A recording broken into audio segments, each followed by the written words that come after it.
Hello guys, welcome back to my new channel. कैसे हो आप सब? आई होप सब अच्छे होंगे, स्वस्थ होंगे, मस्त होंगे। तो आज मैं लेके आई हूँ क्लास फर्स्ट के लिए, यूकेजी और फर्स्ट के लिए। आज का टॉपिक है हमारा यूज़ ऑफ दिस और दैट, मतलब दिस और दैट का यूज़ करना सिखाऊंगी आज की वीडियो में मैं। तो वीडियो में बने रहें, स्किप ना करें। अगर आप मेरे चैनल पे नए हैं प्लीज़ चैनल को सब्सक्राइब करें, वीडियो को लाइक करें एंड कमेंट करें। तो आज की वीडियो में मैं बताऊंगी दिस और दैट कहाँ पर और कैसे यूज़ होते हैं। तो चलिए स्टार्ट करते हैं। दिस और दैट का मतलब होता क्या है? तो दिस का मतलब तो होता है ये है, ठीक है, और दैट का मतलब होता है वह है।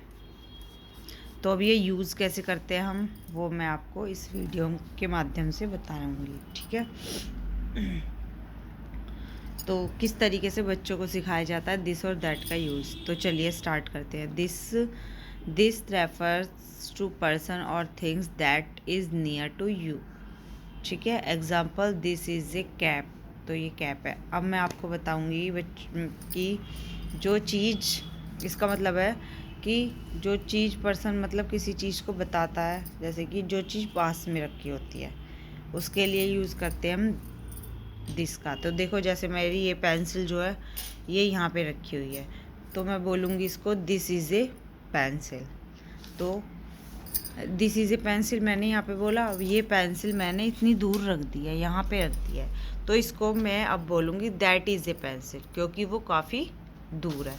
तो अगर ये नज़दीक है तो इसको हम क्या बोलेंगे? This is A pencil.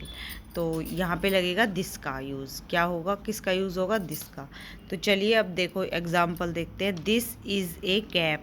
तो देखो कैप कितनी नज़दीक है यहाँ से, तो हमने इसलिए दिस का यूज़ हुआ है यहाँ पे, दिस इज़ ए कैप। अब देखो नेक्स्ट, दैट का यूज़ कैसे करते हैं। दैट रेफर टू पर्सन और things that is for from you. Far from, far means होता है दूर, ठीक है, और नियर मीन्स होता है पास। जो पास की चीज़ को दर्शाता है वो होता है वहाँ पर लगता है दिस का यूज़ होता है, और जो दूर की चीज़ को बताता है उसका वहाँ पर दैट का यूज़ होता है। तो चलिए अब एग्जाम्पल जान लेते हैं। तो एग्जाम्पल है हमारा दैट इज़ ए कैप। तो यहाँ पे दैट कैसे आया? यहाँ पे दैट ऐसे आया क्योंकि यहाँ पर जो this that is a cup, तो ये जो कप रखा हुआ है वो कितनी दूरी पे है? बहुत दूरी पे है, तो इसलिए हमने यहाँ पर दैट का यूज़ किया। दैट इज़ ए कप, क्योंकि वहाँ पे दूर रखा है तो बोलेंगे दैट इज़ ए कप, वहाँ पर कप रखा हुआ है, कप है। तो आई थिंक समझ में आ गया होगा कि दिस और दैट का यूज़ कहाँ पे करते हैं, कैसे करते हैं। तो एक बार मैं फिर बता देती हूँ। जो चीज़ पास रखी होती है, चाहे वो कुछ भी चीज़ हो, कोई पर्सन हो पास में, या कोई वस्तु, कोई थिंग्स हो, या कुछ भी चीज़ हो जिसको हम बोलेंगे, तो वो हम वहाँ पर दिस का यूज़ करेंगे। और जो चीज़ काफ़ी थोड़ा दूर रखी हुई है तो उसके लिए हम दैट का यूज़ करेंगे। ये होता है दिस और दैट का यूज़। तो चलिए जान लेते हैं कि बच्चों को कितना समझ में आया। इसके माध्यम से हम जान लेते हैं बच्चों को कितना समझ में आया। तो चलिए अब यहाँ पर स्टार्ट करते हैं। तो चेक योर सेल्फ। अब चेक करते हैं कि हमने जितना समझाया बच्चे को, क्या उतना समझ में आ गया बच्चे को। तो चलिए स्टार्ट करते हैं। देखो, put this that is in the gaps. तो जो गैप्स मैंने यहाँ पे दिए हुए हैं उनमें उठा के हमें यहाँ पे लिखना है दिस या दैट। तो अब हम किसके माध्यम से लिखेंगे? इन पिक्चरों के माध्यम से लिखेंगे।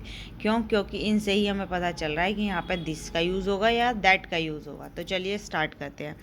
तो देखो, डैश इज़ ए कैट।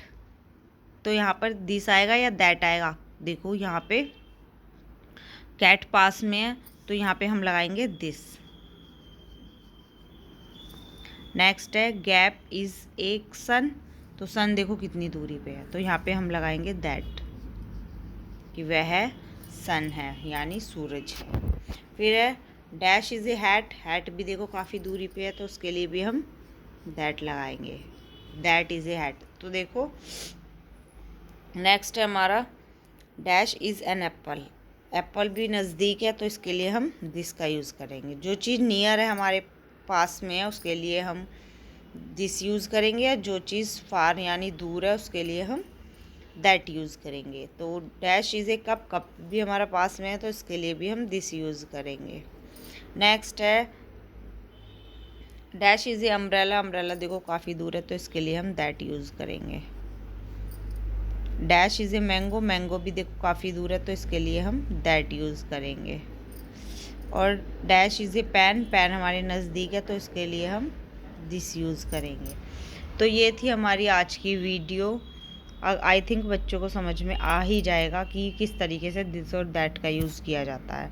तो मैं बहुत इजी तरीके से लेके आती हूँ ताकि बच्चों को अच्छे से समझ में आए। प्रैक्टिकली देखो मैंने करके भी बताया ताकि बच्चे को अच्छे से दिमाग में भर गया होगा और ये बात कभी बच्चे के दिमाग से निकलेगी भी नहीं।